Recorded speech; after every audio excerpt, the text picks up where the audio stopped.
హనుమంతు నాయక్ గారు, గిరిజన సంఘాల చైర్మన్ అశోక్ గారు, ఉస్మానియా బిడ్డ అయిన వినోద్ గారు, సంతోష్ గారు, అదేవిధంగా ఎల్హెచ్పిఎస్ నుంచి వచ్చిన రవణ గణేష్ కూడా ఇవాళ గణేష్ నాయక్ బంజారా సంఘం కూడా ఇవాళ ఎందుకు ఇస్తున్నా అంటే నీతి నిజాయితీ ధర్మం వైపున్నాం.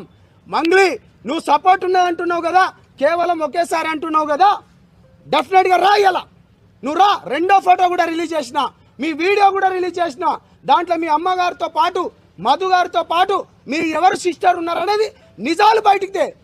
మేము బాధితుల పక్షమే ఉంటాము, మేము బాధితుల కోసమే నిలబడతాము. నేను ఒకటే చెప్తున్నాను, పోలీస్ ఇన్వెస్టిగేషన్ ఏదైతే జరిగిందో ఇవాళ ఈ రాష్ట్ర ప్రభుత్వానికి కూడా నిజంగా రేవంత్ రెడ్డి అన్న హ్యాట్సాప్ చెప్తున్నా.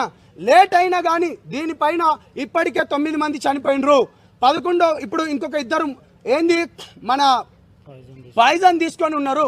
ఈఓడబ్ల్యూ వాళ్ళు నిన్న చాలా క్లియర్గా ఏమని చెప్పారు, ఆల్రెడీ పాయిజన్ ఏది మన మధు అకౌంట్ నుంచి శివ చౌహాన్ అకౌంట్కు డబ్బులు కూడా పోయాయని చెప్పారు. మేము ఎక్కడ నింద ఆరోపణలో లేకపోతే మిగతాది ఏం చేయట్లేదు, నిజం వైపు మాత్రమే నిలబడుతున్నాం. పోలీస్ ఈఓడబ్ల్యూ అన్నలకు కూడా చేతులు ఎత్తి నిజంగా చెప్తున్నా, జనసేన పార్టీ నుంచి కావచ్చు కానీ నా తరపు నుంచి, సంపత్ నాయక్ తరపు నుంచి, అశోక్ తరపు నుంచి, మేము మిగతా వాళ్ళ తరపు నుంచి చేతులు ఎత్తి నమస్కరిస్తున్నాం. డబ్బులు రికవరీ చేయండి, ఇక్కడితో మేము ఆపేస్తాం, మాకు ఎటువంటిది వద్దు. మంగ్లీ నువ్వు చాలా మందితో ప్రెజర్ చేపిస్తున్నావు, చాలా మంది మన పెద్దలతో చేపిస్తున్నావు కదా, వాళ్ళందరికీ మన పెద్దలందరికీ కూడా చేతులెత్తి నమస్కరిస్తున్నారు. 90% చనిపోయింది గిరిజన బిడ్డలే. మీ మీడియా వాళ్ళందరూ వచ్చిండ్రు ఆ రోజు. నిజంగా మీరు చెప్పండి అన్న, మీ 31 మంది వచ్చిండ్రు. ఆ అర్ధరాత్రి ఆమె పోయేది ఉండేనా అంత దూరం? ప్రతి ఒక్క మీడియాని తీసుకొని పోయినా మీరట డబ్బులు కమ్ముడిపోయినరట అన్న. మీకు ఎంత డబ్బులు ఇస్తే ఈ మీడియా వాళ్ళు అక్కడికని నిజాన్ని మీరు గుండెలలో దాచుకొని నిజం వైపు నిలబడ్డారు. మీకు చేతులెత్తి మరొకసారి సెల్యూట్ చేస్తున్నాను. అందుకనే ఒక్కొక్క ఫోటో కానీ ఒక్కొక్క వీడియో కానీ అన్నీ బయటకు వస్తున్నాయి. మేము నిజంగానే చేయాలనుకుంటే ఎంతో చేయొచ్చు, కానీ మేము ఒకటే చెప్తున్నాము, ఇవాళ ఈ రాష్ట్ర ప్రభుత్వానికి కానీ అదేవిధంగా పోలీస్ డిపార్ట్మెంట్ కానీ ఇవాళ మాకు మద్దతు ఇచ్చిన వాళ్ళకి ప్రతి ఒక్కరికి ధన్యవాదాలు. అదేవిధంగా మిత్రులు కత్తి సైదులు గారు, అదేవిధంగా సిస్టర్ ప్రత్యూష గారు కూడా దీంట్లో సపోర్ట్ చేసినారు. మీ అందరికీ మరి ఒకసారి ముఖ్యంగా ధన్యవాదాలు తెలుపుతూ నిజం వైపు మాత్రమే నిలబడతాం. బాధితులకు న్యాయం జరగాలి, ఎవడైతే నిందితులు ఉన్నాడో వాళ్ళని కఠినంగా శిక్షించాలి. మళ్ళీ చెప్తున్నాము, ఈ ఫోటో చాలా క్లియర్గా ఇది ఎక్కడిది మీరే చెప్పాలి. ఆ వీడియో విజువల్స్ కూడా నేను మీ అందరికీ ఇవ్వబోతున్నాను తెలియజేసుకుంటూ, నేను మీ సంపత్ నాయక్ని. బాధితులు మళ్ళీ చెప్తున్నా, మీరు ధైర్యంగా ఉండండి, ఆత్మహత్యలు వద్దు. నేను ప్రతిసారి చెప్పేది ఇదే, బయటికి రండి. పోలీస్ స్టేషన్లలో ఇవాళ మిమ్మల్ని మధుగాడు మభ్యపెట్టి కేవలం మధు పైనే కొన్ని కేసులు అయినట్టు చూపిస్తున్నాడు. నిన్న శివ కూడా అన్నాడు కదా, మా పైన ఇంకో ఫోటో అన్నావు గారు, అరే బాబు శివ చౌహాన్ మాట్లాడరు. ఇప్పుడు ఆ వీడియో కూడా రిలీజ్ చేసిన, మాట్లాడరు. ఇప్పుడు మంగ్లీ గారు మాట్లాడండి. మేము పర్సనల్గా ఎవరిపైన గర్జలేదు. నీకు ఒకటే మాట చెప్పిన, దీంట్లో నువ్వు కానీ ఉంటే తీవ్ర పరిమాణాలు ఉంటాయని ఆ రోజే హెచ్చరించిన. విజయవాడలో ఉన్నప్పుడు చాలా క్లారిటీగా మాట్లాడినా, ఆ తీవ్ర పరిమాణాలే ఇగో ఇవాళ నిజం వైపు నిలబడ్డ వాళ్ళు. ఇప్పటికైనా రండి, బయటికి రండి. ఇవాళ మా వాళ్ళు కూడా చెప్పింది ఏంటంటే, నిందితులు ఎక్కడున్నా జుట్టు పట్టుకొని లాక్కొని వస్తా అని మా పార్టీ నుంచి నాకు కాల్ చేసినందుకు, ధైర్యం ఇచ్చినందుకు కూడా ధన్యవాదాలు తెలియజేసుకుంటూ తమ్ముడు మాట్లాడాల్సిందిగా కోరుతున్నాను.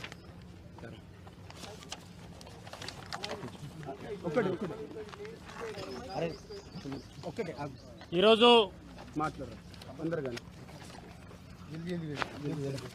ఈరోజు ఏదైతే గత 20 రోజుల నుండి మేము ఏదైతే బాధితుల తరపున ఉండి వారి తరపున కొట్లాడుతున్నందుకు మాపై ఎన్నో ఒత్తిళ్లు, ఎంతో మందితో మాకు ఫోన్లు చేసి బెదిరించి మాకు మీరు సైలెంట్ అవ్వాలి, దీంట్లో మీరు మాట్లాడొద్దని మేము చాలా పెద్దలతో మాతో మాట్లాడిస్తూ ఉన్నారు.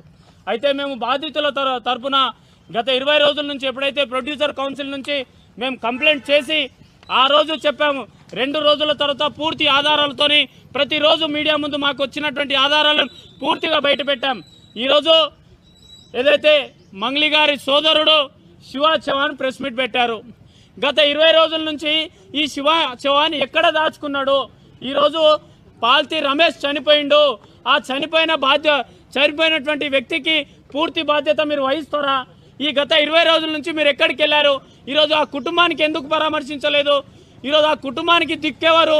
ఈరోజు మీపై ఇంత ఆరోపణలు చేస్తుంటే మీరు ఓర్వలేక ఈరోజు మీరు ప్రెస్ మీట్లు పెట్టి ఎవరో రాసిచ్చినటువంటి స్క్రిప్ట్ మాట్లాడుతున్నారు.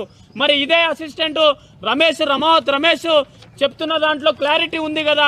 నువ్వు చెప్పే దాంట్లో రమావత్ రమేష్ చెప్పే దాంట్లో మరి కోకాపేట్ సర్వీస్ సెంటర్లో నువ్వు బండి 10 నిమిషాల పాటు ఎందుకు ఆపినావు, అక్కడికి వెళ్ళి 30 లక్షల రూపాయల బ్యాగు ఏ కారులో పంపించినావు, ఈ క్లారిటీ చెప్పకుండా ఎందుకు నువ్వు జంప్ అవుతున్నావు శివ చౌహాన్? దీనికి పూర్తి ఆధారాలు. నీకెవరో తెలియని వ్యక్తులతోని కర్నూలులో నువ్వు హోటల్లో భోజనానికి ఎందుకు వెళ్తున్నావు, వాళ్ళతో గుడ్లకు ఎందుకు వెళ్తున్నావు, వాళ్ళతో సిమెంట్ ఫ్యాక్టరీకి ఎందుకు వెళ్తున్నావు, మరి కర్ణాటక మాజీ మంత్రి తన మనవడి దగ్గర నువ్వు డబ్బులు ఎందుకు తీసుకున్నావు, మరి మీ అక్క మిర్యాలగూడ నుంచి ఒకసారి నేను భోజనం చేసిన పాపానికి నన్ను ఈరోజు ఈ విధంగా నన్ను కుట్ర పంతున్నారన్నారు. మరి ఈ ఫోటో ఎక్కడిది? మీ అక్క ఒక్కసారి కలిసిందన్నది కదా, మరి ఈ ఫోటో ఎక్కడిది? ఈరోజు మధు మీ ఇంట్లో కూర్చొని భోజనం చేస్తున్నటువంటి వీడియోని మేమంతా మీడియా ముందుకు పెట్టాము. ఎస్, ఈరోజు బాధితులు మా తరపున ఉన్నారు, బాధితులకు అన్యాయం జరిగిపోతుంది. ఇకపై మేము తొందరలోనే రాష్ట్ర గవర్నర్ గారిని కూడా కలిసి వినతి పత్రం ఇచ్చి ఇవ్వబోతున్నాం. అలాగే ఇకపై ఈ ప్రెస్ మీట్లు ఉండవు, ప్రజా పోరాటాలు బాధితులతోనే ప్రజా పోరాటంలో దిగుతాం. కాబట్టి మీ అందరూ సపోర్ట్ చేసినందుకు ధన్యవాదాలు. హనుమాన్ నాయక్ గారు ఒక్క నిమిషం మాట్లాడతారు. ఈరోజు పాత్రికేయ మిత్రులకు, ప్రింట్ మీడియాకు నమస్కారం చేసి తెలియజేస్తా ఉన్నాం. ఈరోజు వేలాది మంది బంజారా బాధితులు ప్రాణాలు తీసుకోవడానికి మరి ఆత్మహత్య చేసుకుంటా ఉన్నారు. మరి దయచేసి నేను ఒకటే కోరుతా ఉన్నాను, ఆత్మహత్యలు మానండి. మీకు అన్ని రకాల తో ఉండి మీకు రికవరీ జరిగే విధంగా మేము పోరాటం చేస్తాం. మరి ఈరోజు జరిగింది ఎవరికో కాదు, బంజారా బిడ్డలకు, గిరిజన బిడ్డలంతా కూడా ఈరోజు 4-5 జిల్లాల నుండి తెలంగాణ రాష్ట్రంలో చేసినటువంటి అఘాత్యం, ఈ మహమ్మారి మంగ్లీ కావచ్చు, వారి సోదరుడు కావచ్చు, ఈరోజు వందలాది కోట్ల రూపాయల డబ్బును మరి గిరిజనుల దగ్గర వెచ్చించి వాళ్ళ ప్రాణాలు తీసే విధంగా ఇలాంటి పని చేశారు. కాబట్టి మేము గిరిజన సంఘాలు ఏవైతే రాష్ట్రాలలో ఉన్నాయో ఈ సంఘాలన్నీ కూడా మీ బాధితుల తరపున నిలబడతాం, మీకు న్యాయం జరిగే విధంగా పోరాటం చేస్తాం. ఎవరికి భయపడేది లేదు. ఎందుకంటే ఓ గిరిజన జాతి, బంజారా జాతిలో పుట్టినటువంటి మంగళి ఈ విధంగా ఈరోజు గిరిజనుల ప్రాణాలు కోల్పోయే విధంగా వందలాది కోట్ల రూపాయలు డబ్బును మోసం చేసి ఈరోజు వాళ్ళు చనిపోతూ ఉన్నారు. దయచేసి బంజారా మిత్రులు ఎవరు కూడా అఘాత్యానికి పాల్పడకూడదు. మీకు న్యాయం జరిగే వరకు మేము ఈ పోరాటాన్ని ఆపము. మీకు బాధితులను ఎక్కడైతే ఉన్నారో వాళ్ళ జుట్టు బట్టి బయటకు తీసుకొని వచ్చి మీకు న్యాయం జరిగే విధంగా పనిచేస్తామని ఈరోజు ఈ వేయి ద్వారా సంపత్ నాయక్ కావచ్చు, మరి అశోక్ కావచ్చు, మరి మన రఘురాం కావచ్చు, ఏవైతే గిరిజన సంఘాలు ఉన్నాయో సంఘాలన్నీ ఐక్యతతో వరదిల్లాలి, ముందుకు రావాలి, బాధితుల తరపున నిలబడాలి, వాళ్లకు న్యాయం జరిగే విధంగా పోరాటం చేసి వాళ్ళకు బాధితులకు రికవరీ అయ్యే విధంగా పోలీస్ వ్యవస్థ కూడా పూర్తి స్థాయిలో మరి మద్దతు చేస్తుంది. నేను ముఖ్యమంత్రి, తెలంగాణ ముఖ్యమంత్రి రేవంత్ రెడ్డి గారికి అయ్యా నీకు ఒకటే విజ్ఞప్తి చేస్తా ఉన్నాం, గిరిజన జాతి మారుమూల తాండాల్లో పుట్టి రూపాయి జమ చేసుకొని ఎక్కడో బతుకుదామని అనుకుంటే ఇలాంటి మహమ్మారీలు ఎంబడిపడి గిరిజన బిడ్డల ప్రాణాలు తీసే విధంగా ఈరోజు లక్షలాది కోట్ల రూపాయలు తీసేసుకొని మరి ఆత్మహత్యలు చేసుకుంటా ఉన్నారు. 9 మంది ఇప్పటికే చనిపోయారు, 2 ఈరోజు ఫైజన్ తీసుకున్నారు. మీరు ఏదన్నా కనువిప్పు ముఖ్యమంత్రి గారికి నేను విజ్ఞప్తి తెలియజేస్తా ఉన్నాను. ఎందుకంటే వీళ్ళని బయటకు తీసుకొని వచ్చి బాధితులను ఆదుకోవాలి, మరి వాళ్ళు ప్రాణ నష్టం జరగకుండా ముందుకు ఆలోచన చేయాలని నేను ముఖ్యమంత్రి గారికి కోరుతా ఉన్నాను. మరి ఒకటే, బాధితులందరూ ఎవరున్నా ఎక్కడ కూడా మీరు రాష్ట్రంగా ఉండకండి, మీరు ముందుకు రండి, ప్రాణాలు తీసుకోకండి, అఘాత్యాలు చేసుకోకండి, పూర్తిగా మీకు అండగా నిలబడి మీ కొరకు ఇంటికి అదే విధంగా మధు వాళ్ళ ఇంటికి ఎంత దూరం అంటే కేవలం 100 మీటర్లు మాత్రమే. మంగ్లీ గారు ఏమన్నారు, కేవలం మేము ఒకటేసారి వెళ్ళాము అన్నది. అదేవిధంగా ఒక్కసారి తను ఏం చదివిందో చూడండి. నల్గొండ జిల్లా పలుగుతండాలో రమావత్ మధును నమ్మి మోసపోయిన బాధితుడు మరణ వార్త అత్యంత బాధాకరం. మరి మీరు ఎందుకు వెళ్ళలేదు? ఒక దుర్మార్గుడని తెలియక మాట్లాడిన పాపానికి వాడు పట్టుబట్టి పిలిస్తే నా బ్యాండ్ టీంతో కలిసి ఒక పూట భోజనం తినడానికి మాత్రమే వెళ్ళాను, భయంకరమైన క్షోభ అనుభవిస్తున్నాను అన్నది.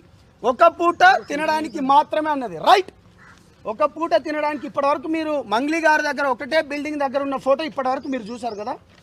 మంగ్లీ గారికి నేను అడుగుతున్నా, ఇగో ఇది రెండో ఫోటో, దీన్ని క్లారిటీగా తీసుకోండి. ఇది రెండో ఫోటో, ఇది రెండో ఫోటో. దీనిపైన మీరు నిజాలు తెలవాలి. ఇప్పటికే 9 మంది చనిపోయారు. ఇవాళ 2 పాయిజన్ తీసుకున్నారు. లేటెస్ట్గా 11వది. 2 చావు బతుకుల మధ్యలో ఉన్నారు. బయటికి రండి. మేమేమి కావాలని మీకు చెప్పట్లేదు, మేమేమి కావాలని మీ పైన నిందారోపణలు వేయట్లేదు. మీరు మాట్లాడిన మాటలను బట్టే మేము మాట్లాడుతున్నాము. ఇక్కడ బంజారా బిడ్డలు 90% బంజారా బిడ్డలే. ఇక్కడ అనేక మంది చనిపోతున్నారు. రైట్, మీకు రెండో ఫోటో రిలీజ్ చేశాను కదా. ఇప్పుడు ఇక మూడో ఫోటో ఒకటి వీడియో రిలీజ్ చేయబోతున్నాను. ఈ వీడియో ఎవరిదో మీరు స్పష్టంగా చెప్పాలి.